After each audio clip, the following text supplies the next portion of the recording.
Para começar, obrigado, né? Eu não mereço tantos elogios assim. Mas eu acho muito legal que a gente coloque bem claramente uma situação aqui hoje em relação ao mundo da internet e ao mundo dos jogos eletrônicos. Existe um período, né, que é antes da internet e depois da internet. Antes da internet os jogos já tinham graça, mas depois que o online surgiu, isso ficou muito mais legal. Porque antes os jogos eletrônicos eram vistos um pouco como um vício, eram comparados a drogas, porque os meus meninos estão viciados nessa porcaria que liga na minha televisão e queima o tubo da minha TV. Desliga esse Atari daí que você vai queimar minha televisão. Foi uma das primeiras fake news que eu escutei, foi que videogame estraga a televisão. Alguém já escutou esse rolê de, pô, você está jogando, vai estragar minha televisão? Cara, a gente já acreditou em tanta coisa, tanta coisa. E a grande verdade é o seguinte, é que isso se tornou uma indústria que não só gera muito dinheiro no mundo, como também gera várias oportunidades para várias crianças e adolescentes que já não pensam mais como nós, quando éramos crianças nos anos 80, anos 90 e alguns aí até anos 70. Então, a Abramult, como sempre, se propõe a criar um evento onde busca realizar coisas diferentes.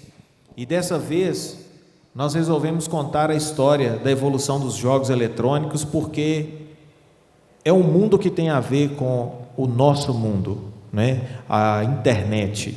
Nós, provedores de acesso, lidamos todos os dias com usuários, não só usuários de internet, mas também com usuários de jogos.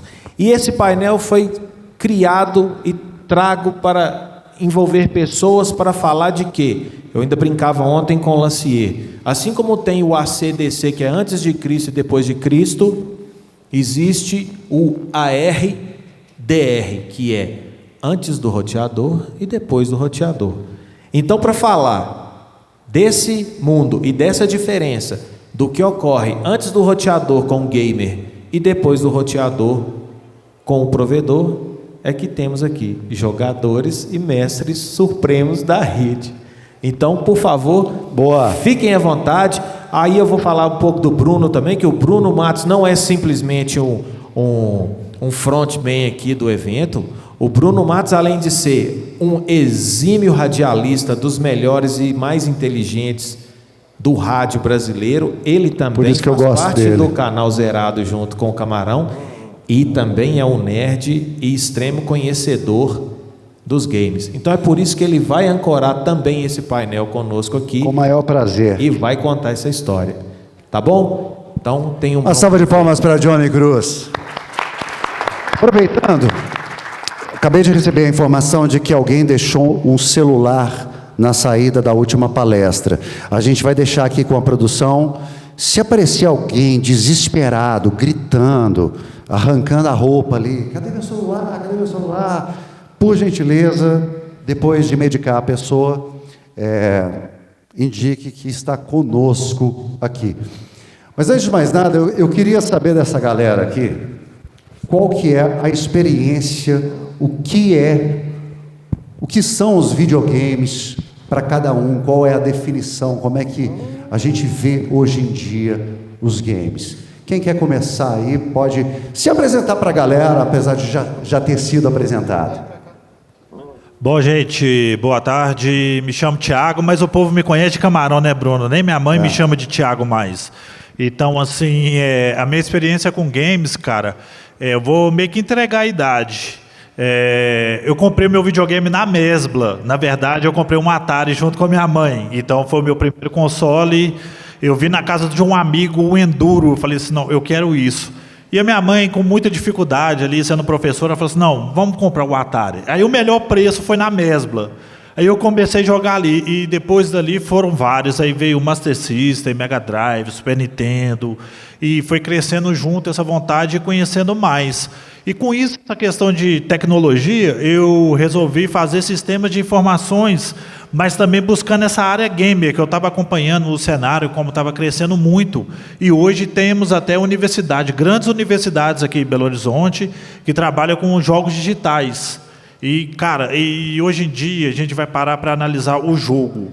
O jogo tem aquele cara que faz a captura de movimentos, tem o cara que dubla ali, tem toda uma indústria do cinema por trás. E são investimentos caríssimos. A gente pode ver o último God of War. O Bruno fica zoando que eu sou o Kratos low carb, né, Bruno? Que eu sou o Kratos versão Slim. Vocês já viram Kratos? Já viu God of War? Essa é a versão Shopee. É a versão Shopee do Kratos. Enfim, e com isso a gente pôde acompanhar o Ricardo Juarez, o grande amigo. Ele faz a voz do Kratos, ele dubla também séries, filmes.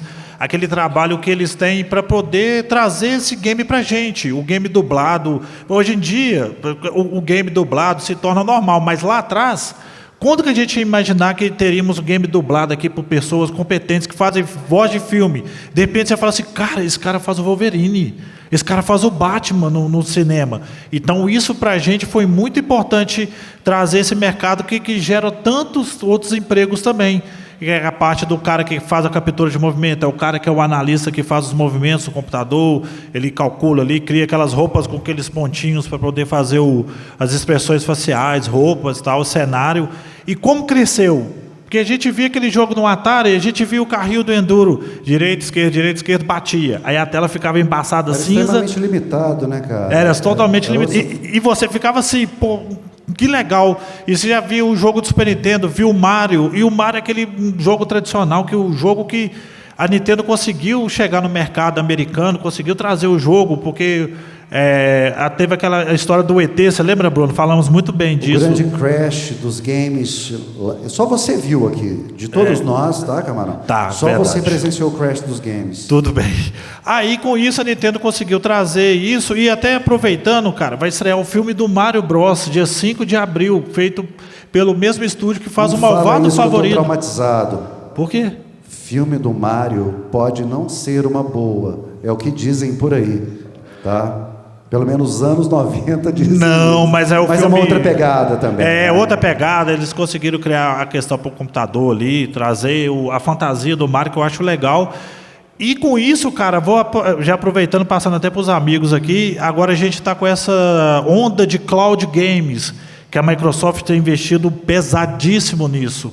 Hoje a gente tem televisores da marca Samsung que você tem um aplicativo ali que você consegue rodar os jogos sem precisar do console físico, né? Hoje em dia, que é a evolução. Isso me assusta um pouco porque eu gosto muito de mídia física, mas entendo que é o processo de evolução, a gente tem que estar adaptado a isso. E hoje estamos com pessoas aqui para poder falar mais, né, Bruno, a respeito desse mercado que cresce demais e a Microsoft deu um grande passo. Um assunto que eu acho que é muito legal, a gente vê os games hoje como uma síntese de todas as artes. Se a gente for parar para pensar, no passado, você tinha o designer do game que desenvolvia tudo e a música era totalmente limitada, você tinha um ou outro efeito que era possível, e hoje em dia você tem arte de atores, voz, música, arte de desenho propriamente dito, assim, é uma quantidade, é uma união de expressões artísticas para se contar histórias, porque a gente vê assim, os games hoje ditando os ritmos da própria cultura pop.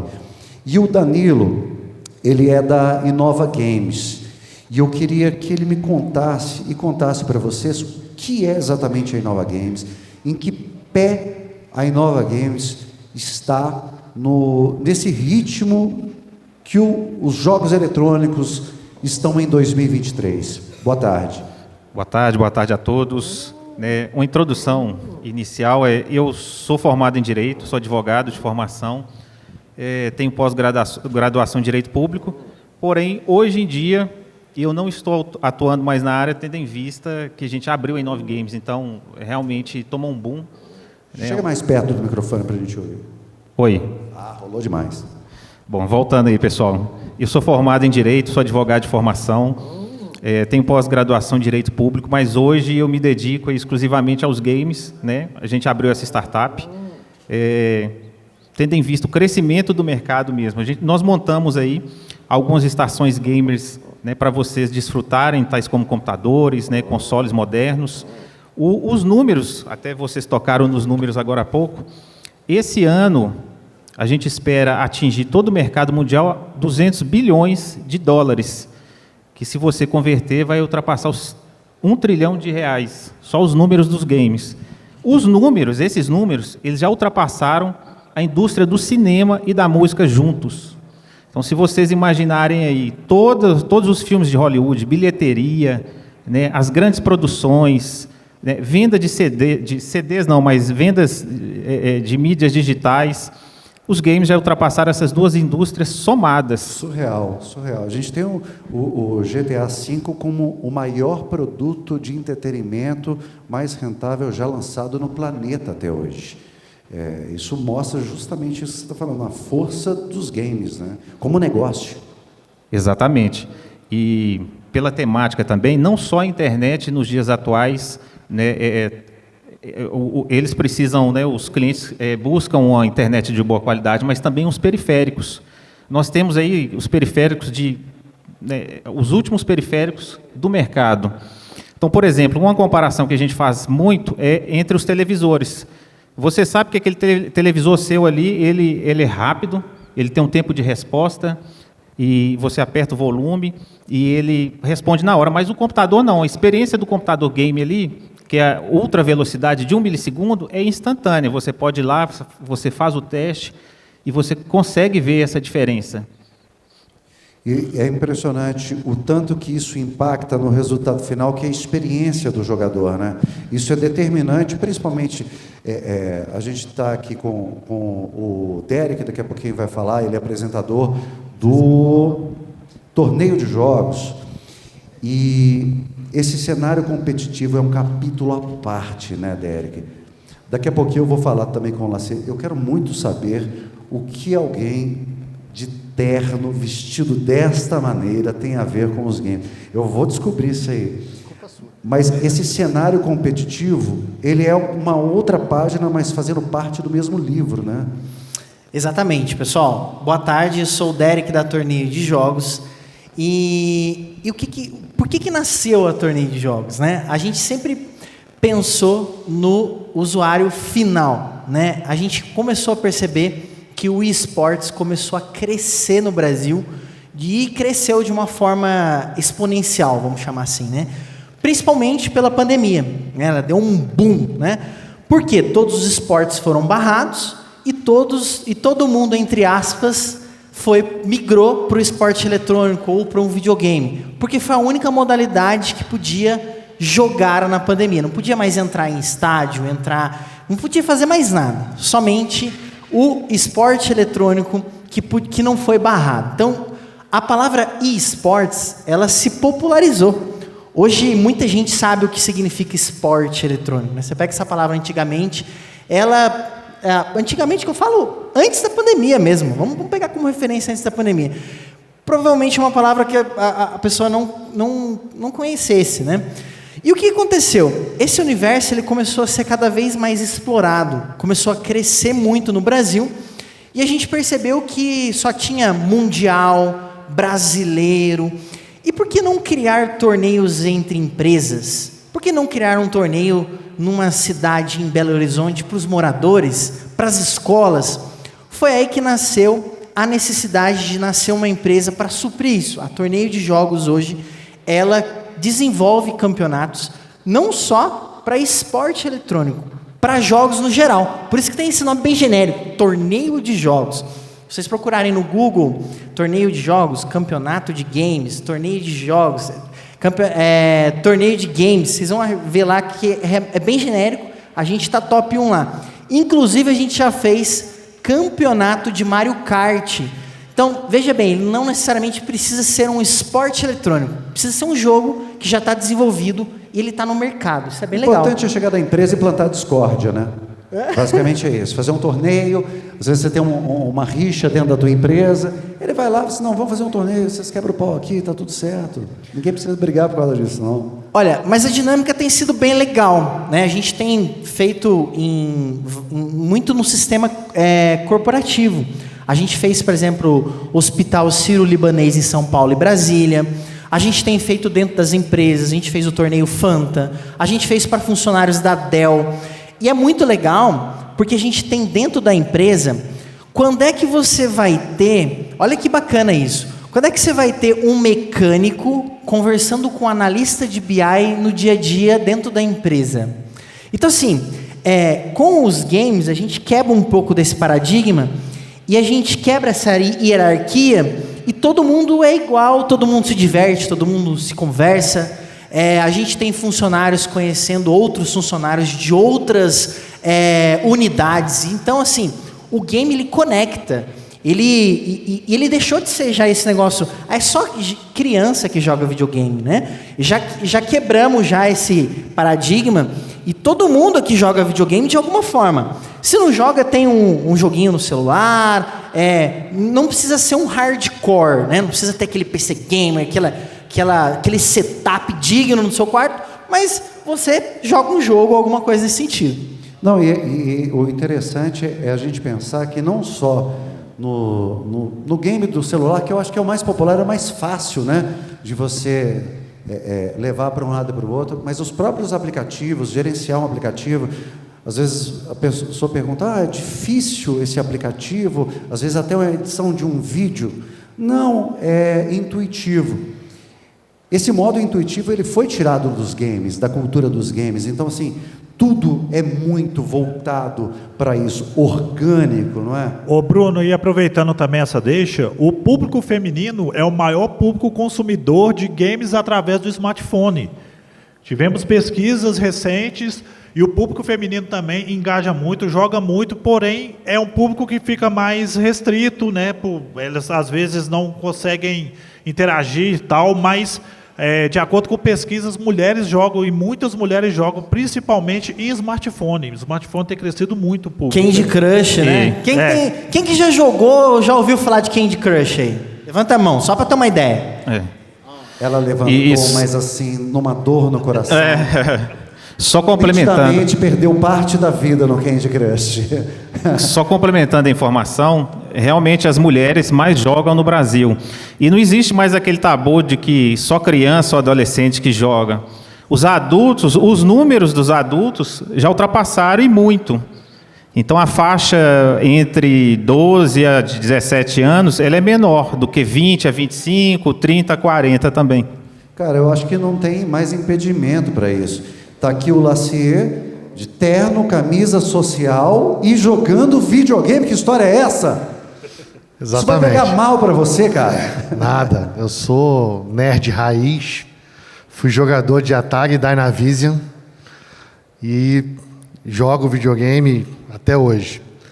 Mas eu vim falar de um ponto que é bem sensível com relação a jogos, chamado IPv6. Estamos aí a passos largos de implementação do IPv6, que é o presente, não é mais o futuro, é o presente da infraestrutura. E todos os jogos peer-to-peer são um enorme desafio, porque hoje a gente não consegue ter, de um lado, um player com IPv6 e o outro jogador com IPv4 e esse jogo fluir. Eu tenho que triangular esse jogo para que um pulo, um tiro ou um movimento que o boneco faça de um lado, o outro lado consiga interpretar. Por quê? Porque ele está num outro protocolo. E é aí que vem os jogos em nuvem muito forte. Porque aí eu já estou jogando nesse terceiro ponto da triangulação. Então, quando eu faço meu movimento aqui, se eu estou em IPv6 ou em IPv4, eu vou ter uma interação no meio do caminho.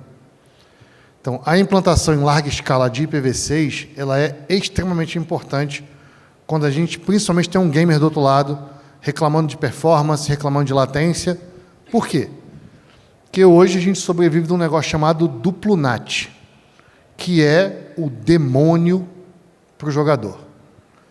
Porque o cara tem o NAT tradicional da casa dele, né, feito pelo roteador, que era o ponto aqui, antes do roteador e depois do roteador. Então, dentro da casa do Caio, o cara tem lá um 92, um 68, lá, qualquer coisa. Né? E aí ele pula para uma rede sem 64, que não é IP público, é um IP nateado. num protocolo chamado CGNAT, e aí ele compartilha um IP que, se tiver decentemente feito, terá 16 famílias. Eu já vi situações que tem 1.024 famílias num IP. Então a gente tinha 65.535 portas dedicadas a uma residência. Agora a gente tem 65.535 portas dedicadas a 16 residências. 64 residências, 128 residências. Como equacionar isso, né, de uma maneira a entregar a experiência? Exatamente. Então, isso prejudica muito a experiência de um gamer. Por isso que o pessoal fala assim, não, aí você bota o IP público na casa desse cliente, ele para de reclamar. Lógico, você tirou ele do CGNAT. Então, se você fizer um CGNAT errado, ou se você continuar empurrando com a barriga a sua implantação do IPv6, esse é o perfil de cliente que vai tocar o terror na sua vida. Com razão. Porque você está prestando um péssimo serviço para ele. Você sabe, Lacer, só para pontuar o que a gente começou falando sobre o quão inclusivo são os games, e você toca num ponto interessante de justamente ser o grande desafio nesse momento, tornar compatível essa inclusão. Quer dizer, todo mundo poder desfrutar dessa experiência de uma maneira fluida. Adequada. Porque assim, para o jogo ser fluido, gente, ele depende de milissegundos para poder você ter uma interação, principalmente jogos que são coletivos, né? Quando você está jogando Mario, você joga sozinho, né? Quando você está jogando Sonic, você joga sozinho. Então, quando você está jogando Candy Crush, você joga sozinho. Esses caras todos já suportam IPv6 porque você está jogando sozinho. Então, quando a gente fala de jogos que têm multi-interações, jogos que têm 100 pessoas simultaneamente conectadas, todo mundo tem que estar com o mesmo protocolo. E aí a gente fica dando pancada nos fabricantes de jogos, mas eles estão levantando a mão e pedindo, pelo amor de Deus, cara, implanta o IPv6, porque aí eu consigo virar para IPv6. O problema não está na plataforma dos caras, está na nossa lerdeza de implantação. Porque tem muito provedor que fala assim, não, professor, eu já tenho IPv6 na minha rede, mas tá bom, está na casa do cliente? Ele é entregue ao dispositivo do cliente? Você já fez esse teste de visitar a casa de um assinante seu e ver se o IPv6 está sendo entregue? Porque eu pego muita implantação de IPv6 que o cara fez para o chefe parar de encher o saco. Então, no escritório, ele vai lá, está com o IPv6. Em meia dúzia de clientes, está com o IPv6. Ele encontrou uma dificuldadezinha na ONU dele, ele já pula aquele cliente. Só que aquela ONU é um modelo em 70% dos clientes dele. E aí ele não sabe porque ele está perdendo o cliente. Ele não sabe que o cliente está insatisfeito. Ele não sabe que o cliente tem uma experiência de uso horrível. Porque assim, gente, 78% do tráfego de internet não é do conteúdo, tá? É do tráfego de internet, já roda em IPv6. Isso é o quê? Instagram, Netflix, YouTube, Globoplay. Essas plataformas que são o verdadeiro consumo da internet, se a gente juntar aí, dá 10, 15 plataformas que compõem praticamente todo o conteúdo da internet, esses caras já estão em IPv6. Então, se o teu CGNAT está esgoelado, é porque o teu IPv6 não existe. Ou está implantado errado. E a gente tem esse momento nostálgico lindo aqui, com os caras que ajudaram a criar toda essa estrutura, porque boa parte do que são o universo dos jogos alavancou a performance da internet, porque poucas coisas são tão sensíveis quanto um jogador. A latência, a baixa de performance, então eles empurram a qualidade da internet de goela abaixo, e o Brasil tem uma das melhores qualidades de internet do mundo. Do mundo. Nós somos o país com o maior nível de resiliência do planeta. O próximo está em guerra, que é a Ucrânia. Dadas as proporções, graças a vocês, mais de 10 mil provedores no Brasil, nós temos o maior nível de resiliência e um dos menores níveis de latência da banda larga global. Os caras vêm estudar a gente aqui. Está o stand do Nick aí, que eu convido vocês a ir visitar. O maior PTT do mundo em interconexão e tráfego é o nosso. Os caras vêm aprender com a gente no Brasil como faz a internet funcionar. Mas aí, e ninguém fala isso. Dentro do que você está dizendo, a minha pergunta é Por que a gente não conseguiu já padronizar isso de uma maneira adequada? Porque quando você fala assim, olha, a experiência do jogador é algo fundamental, isso pode gerar inclusive um cancelamento, porque, gente, nunca duvide de um gamer frustrado. Nunca, jamais. É verdade. Camarão, quando começou a jogar online, ele tinha cabelo. Olha o que aconteceu. Cara, mas assim, eu não sei se todo mundo aqui é gamer, mas parece ser simples e talvez tolo, mas você está jogando um jogo de tiro, Call of Duty, ou sei lá, qualquer outro. Counter-Strike, porque eu sou velho. Boa, pode ser. Você está na Lan House, nesse caso, ao som de Linkin Park.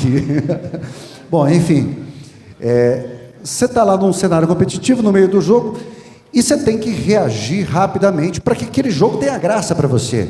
Você quer ganhar. E, de repente, você aperta um botão, você quer uma reação, e simplesmente não acontece. E aquilo é frustrante de uma maneira tão profunda. E nós temos essa capacidade que você descreve, olha, nós somos muito bons nisso. E por que esse case neste assunto, que faz com que, inclusive, pessoas cancelem, impactam nos negócios, não é solucionado de uma maneira realmente fundamental, que sejamos também este universo do game online a ser seguido, a ser espelhado? Existe uma palavrinha que eu demonizo ela profundamente, chamada recomendação. O IPv6 não tem uma força de lei que implante ele. Ele é gradual. Então, é recomendado que você tenha IPv6. A partir do momento que é recomendado, o que a gente faz no Brasil? Empurra com a barriga.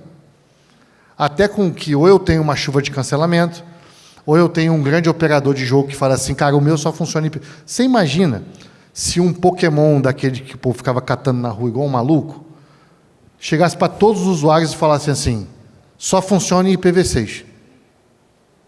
Pronto. Em 15 dias todo mundo tinha colocado. Resolvia. Então, assim, o Google já se manifestou. Quando 70% do conteúdo dele, do tráfego para ele, chegar a IPv6, ele vai começar a degradar o IPv4. Aí, meu amigo, a passos largos vai ter implantação de IPv6.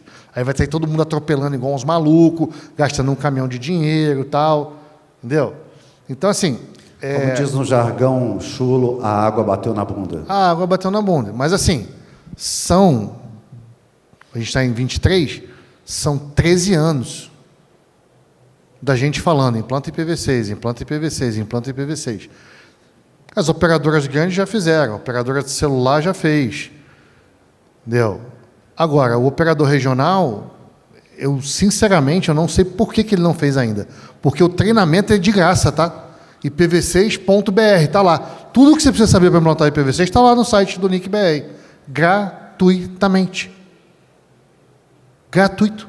É só ir lá, fazer o treinamento, passar para a sua equipe toda, fazer 20 vezes se precisar, porque é de graça, e você começar a implantar. E você sabe que tem uma conexão muito interessante que você está falando com esse cenário brasileiro dos esportes eletrônicos, porque a gente pode até espelhar com relação ao futebol. O futebol, ele é a paixão nacional porque é muito fácil de você juntar uma galera e bater bola há muito tempo. Então, assim, a gente se apaixona por aquilo que a gente pratica. E aí eu pergunto tanto para o Derek quanto o Danilo, o que seria o impacto de você ter esse suporte adequado para que a prática do esporte, do jogo online, realmente se popularizasse de maneira inequívoca? Será que isso iria mudar o cenário, inclusive, dos jogos aqui no Brasil? Sem dúvida nenhuma. Hoje em dia, os players, eles querem os computadores, as máquinas, os consoles de alta performance. Não só a internet, mas todos os equipamentos. Eles querem ser o melhor, não só daquele campeonato, mas eles querem ser o melhor da rua, do bairro, né, daquele grupo de WhatsApp. Então, assim, a internet, se ela não for de alta qualidade, compatível, derruba o jogador mesmo. ele cai, ele sofre queda, ele reclama, ele é desclassificado, dependendo do regulamento do campeonato, né? E existem algumas máquinas hoje em dia, como por exemplo o PlayStation 5, que é um dos consoles mais modernos, ele faz leitura de outros jogos. Então, um jogador que joga com o PlayStation 4 e outro com o PlayStation 5, o mesmo jogo no mesmo campeonato, eles conseguem jogar o mesmo jogo, só que aquele que tem um console mais moderno, ele sai na frente. Porque aquele console, ele realmente é mais moderno, ele privilegia quem tem. Te entrega mais, né? Exatamente, assim como a internet. Aquela pessoa que joga via Wi-Fi, esquece. Hoje em dia, jogar online via Wi-Fi, sem chances. Realmente tem Headshot. Exatamente. Tem que ter uma internet de alta qualidade e assim, o pessoal está investindo muito nisso, muito mesmo, em equipamentos de alta performance, em internet de qualidade, e hoje em dia é primordial. Então, e quer ver um ponto importante? Essa conscientização, ó, tira o equipamento do Wi-Fi. Isso se popularizou. Raramente, muito raramente, você vê um gamer médio, não precisa nem ser gamer de alto nível, não. O gamer médio, ele já sabe que ele tem que cabear o computador dele. Se a gente conseguisse popularizar esse gamer ligar para todo provedor que atende a ele e pedindo IPv6, cara, vocês ajudariam o país de uma forma que vocês não têm. Vocês escreveriam o nome de vocês na história do IPv6. Sim, sem dúvida. A indústria. E quando a gente fala disso, a gente está falando de um efeito dominó. Mais pessoas jogando, mais pessoas consumindo, mais pessoas comprando. E quando você fala sobre isso, me vem muito a ideia de que, olha, está aí uma coisa que deveria ser implementado, já existe recurso há muito tempo, mas quem neste momento quiser, ainda pode se colocar como um diferencial. Quer dizer, nunca foi tão fácil você voltar para o teu cliente com um diferencial que realmente faz a diferença. De alguma maneira, aquilo ali pode ser o divisor de águas em vou permanecer com vocês ou vocês não são tão relevantes assim. Você tem uma solução prática e simples para sair na frente, né? Eu só quero também pontuar a importância da internet para os jogadores profissionais, né? E aí, pegando o gancho do Brasil, a gente teve, você falou o CSGO, né? Também gosto muito do jogo, aprecio bastante. O Rio de Janeiro recentemente foi sede do Mundial, do Major, não sei se alguém aí está acompanhando, mas foi uma internet de muita qualidade, os jogadores gostaram, foi um belíssimo evento. Agora, recentemente, a gente teve também a final de Valorant ali em São Paulo, pude prestigiar. Então, assim, realmente... E é tudo super eventos, né, cara? A gente acompanhando, quem não é versado fica de cara, assim, pô, parece que realmente é um jogo de futebol, uma parada assim. Às vezes é muito mais do que isso, né? É legal que, assim, né, o futebol, a gente conseguia lotar um estádio com um número limitado de pessoas, né? Já os jogos online, a gente, entre aspas, é ilimitado, né? A gente tem ali milhões de pessoas assistindo, cada uma da sua plataforma, da Twitch, no YouTube. Hoje o TikTok também está muito forte nessa área. O TikTok tem uma área gamer dentro da plataforma. Eles estão investindo muito em educação para tirar um pouco essa característica, a cara do TikTok de só ter dancinha e trend. Então, eu inclusive faço parte da equipe game de TikTok. Tá. Acho que é a dancinha, né? Cara, mas tem a ver... Essa possibilidade de você ter um aparato de internet adequado acaba com esse efeito dominó, trazendo tantas possibilidades de consumo e acaba resvalando em algo que não entra na minha cabeça até hoje. Eu jogo para vocês, do tipo assim, pergunta aberta, eu não tenho a resposta. Por que nós, brasileiros, ainda estamos engatinhando na programação de jogos? A gente teve um mercado aberto nos anos 90, tão profícuo, inclusive com empresas distribuindo, tipo a Tectoy. Parecia que a gente iria realmente mergulhar nisso e ser um país que cria jogos para o mundo. E até hoje a gente, assim, você tem um estúdio ou outro, você tem grandes profissionais prestando serviço para desenvolvedoras. E aí eu penso que até com esse interesse de uma internet, pensando no efeito dominó, o tanto que isso iria fomentar, inclusive, investimentos para que a gente pudesse ter jogos desenvolvidos aqui no Brasil também. Mas a minha pergunta fica, caramba, por que a gente não é um celeiro de games no desenvolvimento, se a gente é um país onde se joga muito videogame? Quer falar? Assim, no meu ponto de vista, eu acho que vai muito da educação. A programação, ela puxa um pouco a parte lógica, a parte matemática. E se a gente for ver o nosso histórico em matemática, o Brasil não está muito bem ranqueado nessa história, não. Então, uma parte da dor, eu acho que vem por aí. Na verdade, também, né, complementando o que o Derek falou, isso tem muita influência com relação à moeda. Então, os caras que são feras mesmo, as empresas de fora levam, não tem jeito. Então, os caras ganham em dólar, ganham em euro, né? E faz parte dessa fatia que eu falei no início. A arrecadação vai atingir, no final de 2023, 200 bilhões de dólares, mais de R$1 trilhão. Eu não sei que dinheiro é esse que você falou. É muito dinheiro. Quando você fala, eu acho bonito, mas é 200 e quanto? Bilhões de dólares. 200 bilhões de dólares. Na boa, que vocês conseguem pensar nesse número?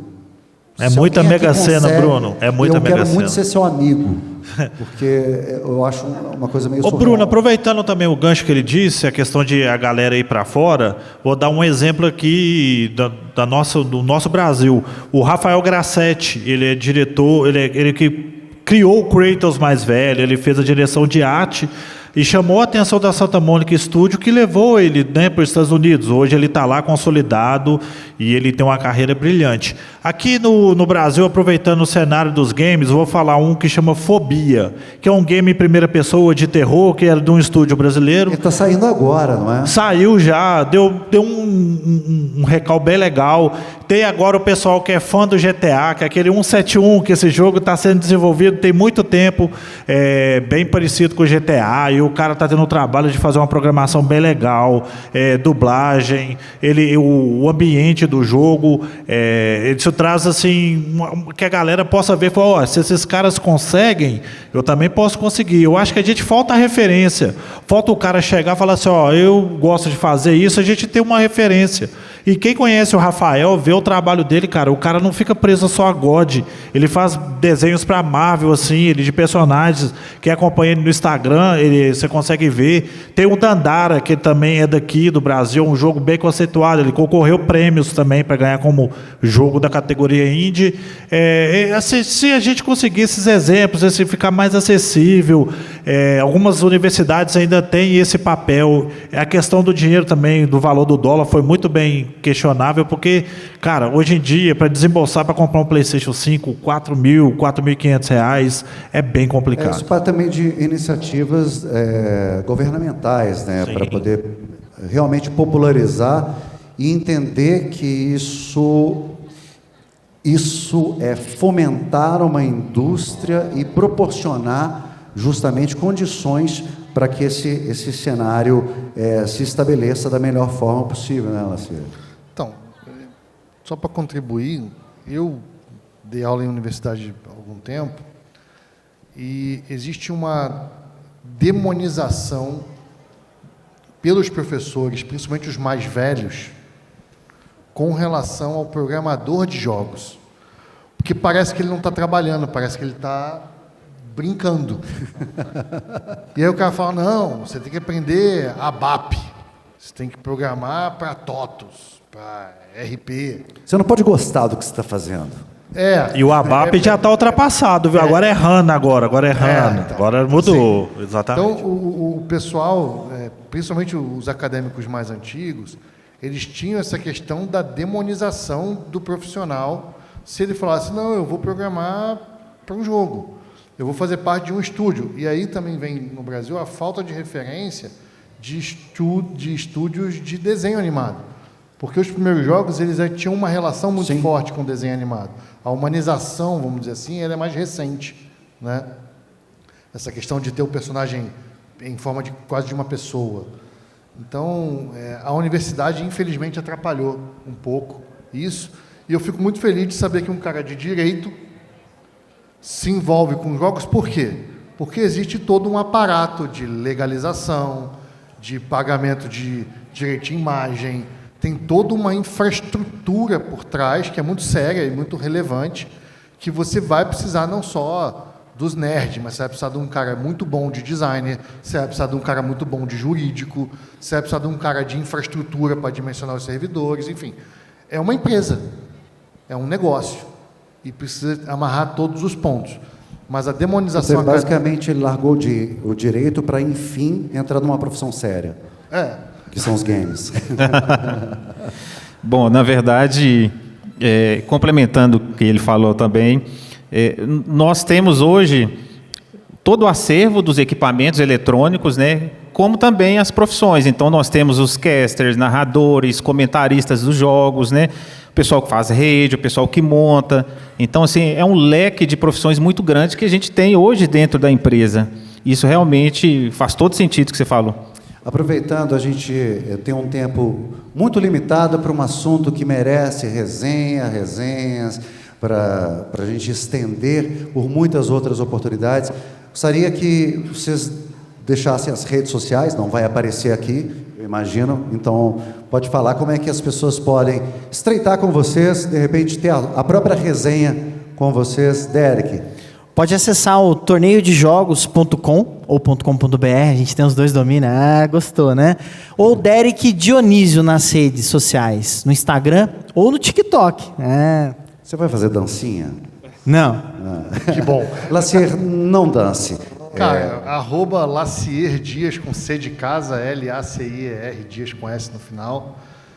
E eu também estou aqui no stand da Solintel. Qualquer uma das duas redes aí, o pessoal me acha fácil. Eu não estou no TikTok. Mas todas as outras eu estou. Ainda. Danilo. Bom, o da empresa, @Inovegames, está espalhado aí, se vocês quiserem. Tira foto, marca.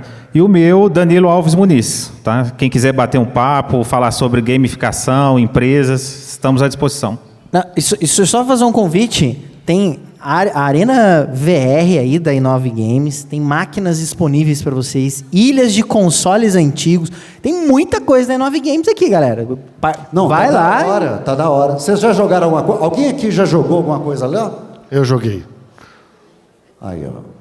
É isso aí. Os gamers se acham. Saindo daqui, já estou indo para lá agora, Bruno. Aproveitando, agradecer a todos aqui pela presença. Minha rede social é Camarão_BH, tô falando, Bruno, ninguém conhece como Thiago. E não tem TikTok, mas camarão que dorme, a onda leva. Vou fazer o TikTok. Boa, vou fazer disso o que eu tô falando. Mas não vai ter dancinha, viu, Bruno? Não, senão vai virar um boneco de Olinda, não fica legal, não. Mas para amarrar tudo que a gente está falando, tem várias arestas, mas o mais interessante desse papo é essa convicção de que dá para fazer melhor para os gamers. Nós que estamos envolvidos nas telecomunicações, na internet, a gente pode fazer melhor, a gente tem ferramentas para isso, e isso pode ser um baita diferencial para evitar um cancelamento e para fidelizar também o cliente. Aproveitando isso, o público game é muito fiel. Né? Isso aí, o público game é muito fiel. Se você presta um serviço de qualidade, o cara tem um retorno na jogabilidade dele ali, ele consegue jogar com os amigos. Ele conta para todo mundo. Amigo, eu coloquei a internet aqui do Camarão, que a internet está voando, porque não dorme e a onda não está levando. A internet aqui está rolando de boa. Eles estão dando até modem Wi-Fi 6 para você poder jogar melhor. Então, quer dizer, fidelizando o público gamer, cara, a comunidade é muito unida e vai espalhando para outra, e com isso você consegue uma base muito forte, né? E com bastante cliente ali bem fiel mesmo. Ali pode atrasar alguma coisa, mas vai estar ali fiel para você. Vai fazer de tudo. Implanta o IPv6, por favor. Boa. Boa. Quero agradecer muito, Camarones. Valeu demais. Valeu. Danilo, muito obrigado pela tua presença aqui. Lacier, Obrigado. Derek. Uma salva de palmas para essa galera. Depois vocês podem desafiá-los em várias modalidades ali. Não recomendo. Pessoal FIFA aqui da não, Casca por Grossa. favor, não me desafie Aí. de FIFA, que a vitória é A certa. dica tá, desafia o Camarão no FIFA. Vai ser feliz. Vocês merecem isso.